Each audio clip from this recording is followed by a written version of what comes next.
What is up, my dudes?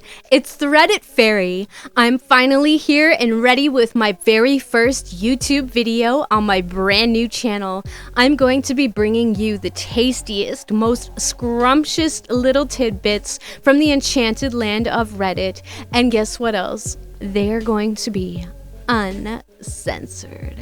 That's right, I said uncensored. So without further ado, sit back, relax, crack open a cold brew, whatever you need to get yourself cracking, and let's get into it. Order up! So writing this up, I realized how stupid this whole thing is, and it might be a teensy bit blown out of proportion. But this is r/malicious compliance, not r/ I realize how petty I am and now I feel bad about it. So here's my story. Obligatory blah blah mobile formatting first time poster blah. So a few months ago, I decided to try a well-liked deli in my town that has been around for a while, but I just never got around to actually trying because of unnecessary loyalty to a different deli I would usually go to. The first time I walked in, it wasn't terribly busy inside, so I took some time looking at the boards until I saw a specialty sandwich that I thought looked good, but just wanted to make a small alteration to. So one of the butchers calls my number and I walk up and start rattling off my order. And everything is going fine until I get to my sandwich. Me. And can I get a Russian? But instead of ham on that, can I get chicken cutlet instead? Butcher. So you don't actually want a Russian then? Me. I guess technically not, but I want everything that's on that sandwich, but instead of ham, I would like chicken cutlet. Butcher. Listen. You're holding up the line. There were people standing around, but they had all ordered. Just tell me exactly what you want on the sandwich. It'll be faster that way. Me. Now, a little confused and peeved, this guy is being kind of rude about it. Alright, can I list everything I want on the sandwich? Butcher. See how quickly that went? Now, I don't see how it could be faster to write down every single ingredient instead of Russian sub CC or something similar, and I don't like to be very confrontational, so I didn't really say anything at the time. But the sandwiches I got were divine, and I go back to that deli constantly. Now though, whenever I get that particular butcher, I pepper in some malicious compliance. Every time that butcher takes my order, now I do exactly as he asks. No matter how busy or in a rush he may be, I list every single ingredient I want on every single sandwich. Now this wouldn't seem too bad, but I only really go to that deli if a bunch of my friends are going to be together or if my family wants lunch. So I usually get upwards of like 6 sandwiches whenever I go in, and they are all specialty sandwiches that are all written down on the board already, ultimately taking up more of his time. Sometimes he'll recognize a sandwich and ask, "Oh, so you want a specialty sandwich? Why didn't you just say so?" To which I reply, "Because it's faster this way." TLDR. Butcher wants to order his way. I comply, waste his time, and will continue to do so every time I see him. The teacher's orders. This story occurred back when I was in middle school. I was a good student, and teachers usually enjoyed having me. However, I had one teacher that did not like me at all for some reason. To make matters worse, I had her for 3 periods a day, including study hall. This meant I had plenty of run-ins with her throughout the day, and after a while, I had given up on trying to win her over. I went to a private Christian school, and it was school policy that no homework was to be assigned on Wednesdays, so that students would have no excuse not to go to Wednesday night church. So there I am, sitting in study hall, with nothing to really focus on. There were no upcoming exams, and it was Wednesday, so there was no homework to do. I had a small travel chessboard and figured that was educational. So I raised my hand and asked the teacher if I and my fellow classmate, who also liked chess, could pass the class period by quietly playing a few rounds. Teacher, absolutely not. This is for classwork, not games. Me, but we don't have any classwork. It's Wednesday. Teacher, You cannot play a game. Just be constructive. At this, she turned back to whatever she was doing, and the discussion was over. I sat there for a few moments mulling over her orders, then raised my hand. She was so engrossed in whatever she was doing that I ultimately spoke up. Me. Ma'am? Teacher. What is it? Me. May I borrow your tape? Teacher. Yes. Fine. Just hurry up. I quietly retrieved her Scotch tape, then went back to my desk and pulled out a stack of notebook paper. I then proceeded to stealthily build a large sailboat with 3 masts and everything.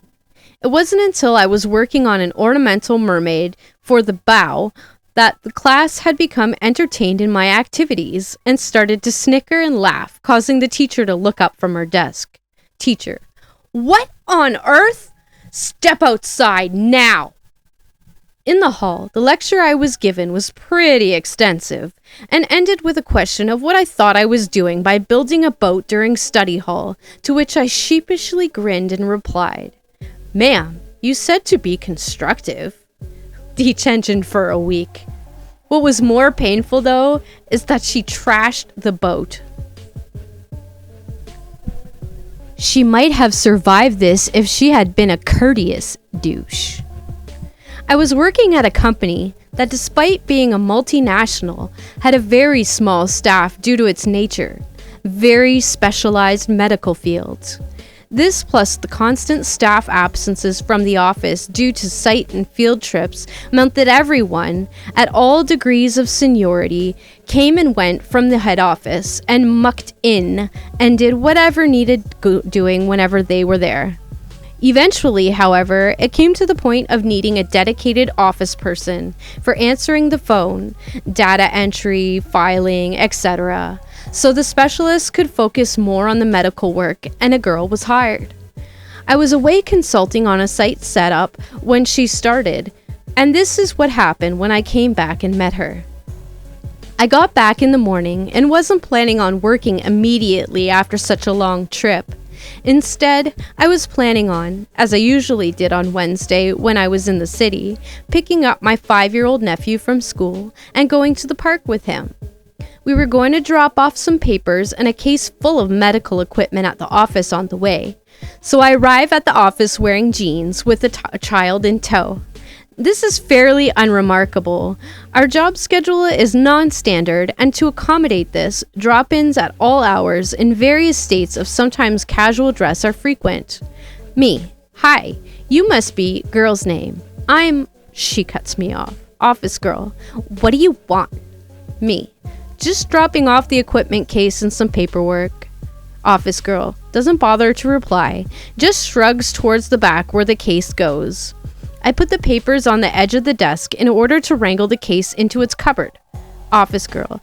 Don't put them in there. They don't belong there. Me. Where would you like them? Office girl. Where would I like them? They're nothing to do with me. Just get them out of my way.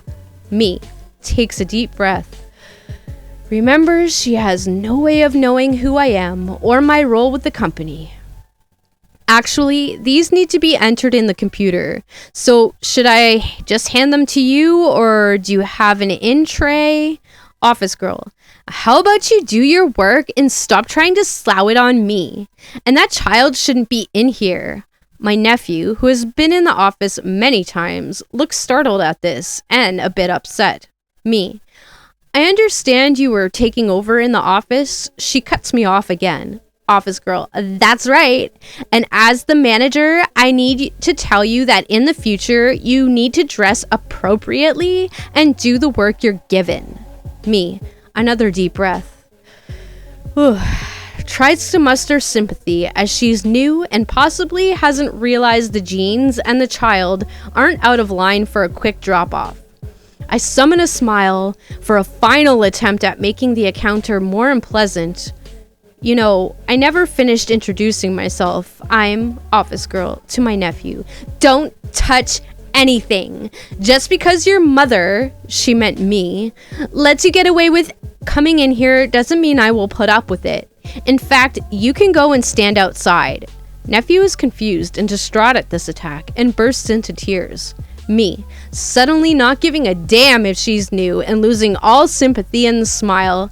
No, I don't think so. Office girl. If you don't like it, you can take it up with the CEO. I'm a close personal friend as well as the manager here, and he is happy for me to run the office as I see fit. Take it up with the CEO, she says. Malicious compliance time. I know he will be in shortly, so I decide to wait and do just that.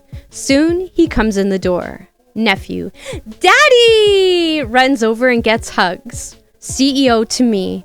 Oh, great, you're back. Have you met Office Girl yet? Office Girl, this is DR, name that is part of the company name. My business partner and sister. I hope you've been treating her well. He takes papers off of me and hands them to her. Then he looks closer at his son. What's wrong, kiddo? Has someone not been nice to you? We didn't fire her. She just didn't show up the next day. Don't know what happened to her after that. She's never contacted us for a reference. TLDR, Office Girl gives herself a promotion to manager, claims a non-existent friendship with CEO, lies to and tries to bully one company owner, and makes her other company owner's child cry. Spoiler alert, does not have long career. Edit. Wow, silvered and now gilded. Many thanks, and I'm glad if people got a laugh out of it. That's all the stories I have for you today. If you liked it, smash that like button. If you want to be notified when I have future videos coming out, smash that subscribe button.